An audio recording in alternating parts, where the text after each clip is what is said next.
Assalamualaikum warahmatullahi wabarakatuh. Sebelumnya, perkenalkan saya Ratih Wulandari dengan NIM 2522255. Saya berasal dari jurusan Pendidikan Teknik Informatika dan Komputer, Fakultas Tarbiyah dan Ilmu Keguruan, Universitas Islam Negeri Syekh M. Jamal Jambe, Bukit Tinggi. Tujuan saya membuat video ini adalah untuk memenuhi UAS pada mata kuliah Organisasi dan Arsitektur Komputer dengan dosen pengampu Ibu Radiatul Husni, SPD MKOM. Baik, adapun tugas dari UASnya adalah mereview sebuah materi, dan saya mengambil materi tentang multiprosesor. Di sini saya akan menjelaskan terlebih dahulu apa itu multiprosesor. Multiprosesor adalah istilah teknologi informasi yang merujuk kepada kemampuan pemrosesan komputer yang dilakukan secara serentak. Hal ini dimungkinkan dengan menggunakan 2 CPU atau lebih dalam sebuah sistem komputer. Istilah ini juga dapat merujuk kepada dukungan sebuah sistem untuk mendukung lebih dari satu prosesor dan mengalokasikan tugas kepada prosesor-prosesor tersebut. Multiprosesor juga dapat merujuk kepada kemampuan eksekusi terhadap beberapa proses perangkat lunak dalam sebuah sistem secara serentak.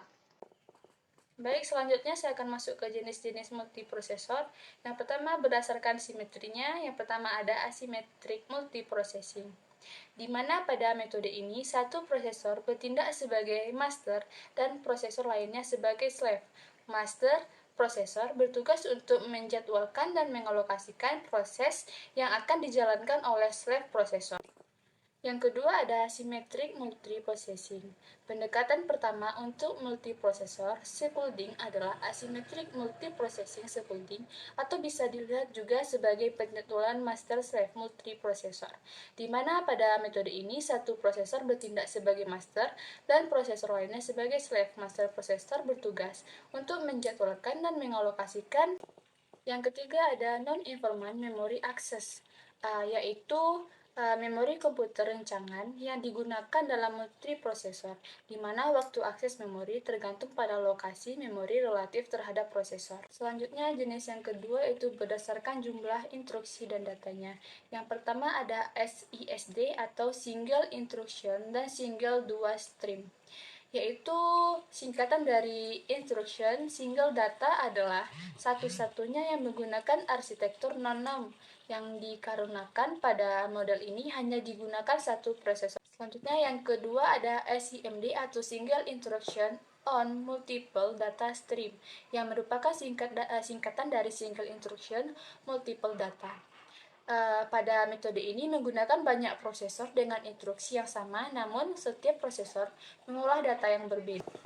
Selanjutnya ada MISD atau Multiple Instruction on Single Data Stream, yang merupakan singkatan dari Multiple Instruction Single Data, yang menggunakan banyak prosesor dengan setiap prosesor menggunakan instruksi yang berbeda namun mengolah data yang sama.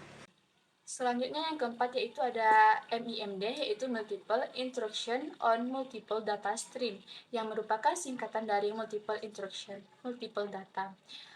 Pada metode ini menggunakan banyak proses dengan setiap prosesor memiliki instruksi yang berbeda dengan mengolah data yang berbeda. Baik, sekarang saya akan masuk ke kelebihan dan kelemahan multiprosesor. Yang pertama yaitu kelebihan multiprosesor. Multiprosesor memiliki beberapa kelebihan. Yang pertama ada peningkatan throughput, yaitu multiprosesor dapat mengerjakan lebih banyak pekerjaan dalam waktu tertentu.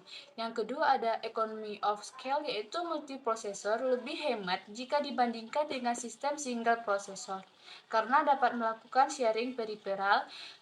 Yang ketiga ada peningkatan kehandalan, yaitu multiprosesor lebih toleran terhadap kegagalan, karena jika satu prosesor mengalami gangguan, maka prosesor yang menjadi masih dapat berjalan dengan baik karena tugas prosesor yang terganggu diambil alih oleh prosesor lain. Selanjutnya saya akan masuk ke kekurangan multiprosesor. Multiprosesor juga memiliki beberapa kekurangan, yaitu yang pertama ada kebutuhan arus yang melebar, yang kedua adanya waktu tunda, yang ketiga waktu naik semakin lambat, dan ada juga kesulitan dalam pemrograman. Baik, mungkin sekian review materi dari saya. Jikalau ada kesalahan, saya meminta maaf karena saya masih proses dalam belajar. Sekian dari saya. Assalamualaikum warahmatullahi wabarakatuh.